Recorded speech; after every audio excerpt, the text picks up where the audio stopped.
নমস্কার, রানু কিচেনে তোমাদের সঙ্গে আজকে আমি শেয়ার করব গাছের তাজা কচি এঁচোড়ের রেসিপি। এখানে দেখো, এঁচোড়টাকে আমি টুকরো করে কেটে নিয়ে নুন জলে আমি ভাপিয়ে নিলাম। এরপর কড়াইয়ে তেল দিয়ে এঁচোড়টাকে নুন হলুদের সঙ্গে ফ্রাই করে নিলাম। এঁচোড়টা ফ্রাই হয়ে গেছে, এবার আমি কড়াই থেকে তুলে রাখবো। এই কড়াইতেই সর্ষের তেল দিয়ে আলু ভেজে নেব।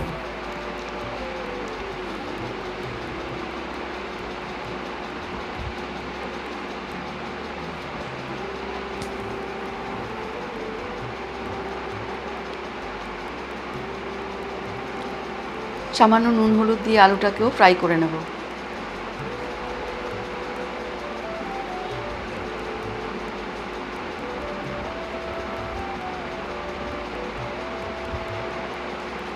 আলু ফ্রাই হয়ে গেছে, এবার কড়াইয়ের থেকে আলুটাকেও তুলে রাখবো।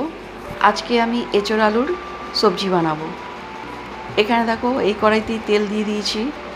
তেলটা গরম হয়ে গেলে একটা ফোড়ন দিয়ে দেবো। ফোড়নে নিয়ে নিয়েছি জিরে, শুকনো লঙ্কা, তেজপাতা, গোটা গরম মশলা। ফোড়নটা ভাজা হয়ে গেলে এখানে দিয়ে দেবো 3টে স্লাইস করা পেঁয়াজ।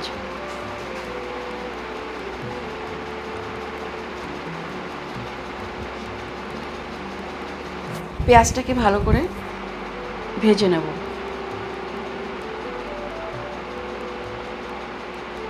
এবার দেখো, এখানে একটা মশলা নিয়েছি, জিরে পাউডার, ধনে পাউডার, হলুদ গুঁড়ো, লাল লঙ্কার গুঁড়ো।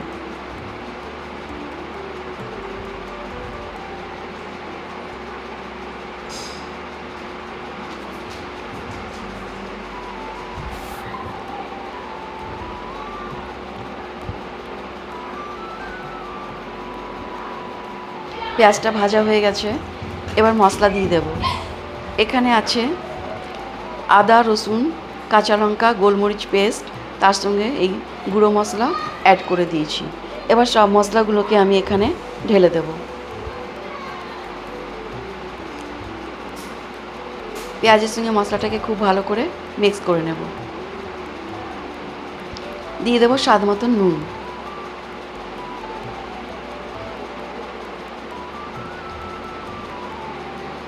এবার মশলাটাকে নাড়াচাড়া করতে থাকবো। সামান্য একটু জল দিয়ে মশলাটাকে কষিয়ে নেব। এখানে দিয়ে দেব ফ্রাই করা আলু, এঁচোড়। এবার মশলার সঙ্গে আলু এঁচোড়টাকে খুব ভালো করে কষিয়ে নেব।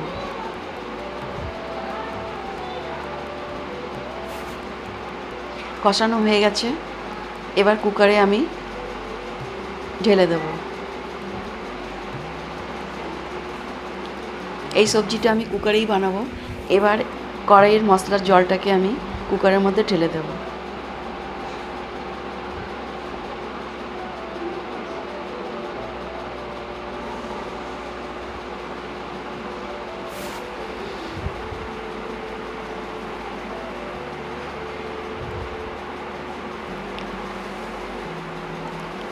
ঝোলের সঙ্গে খুব ভালো করে মিক্স করে নিলাম।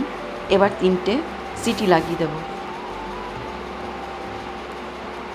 নামাবার আগে ঘি, গরম মশলা দিয়ে দেব।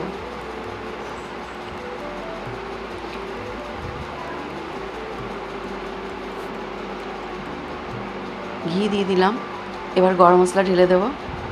আমার আজকের এঁচোড়ের সবজি একদম তৈরি।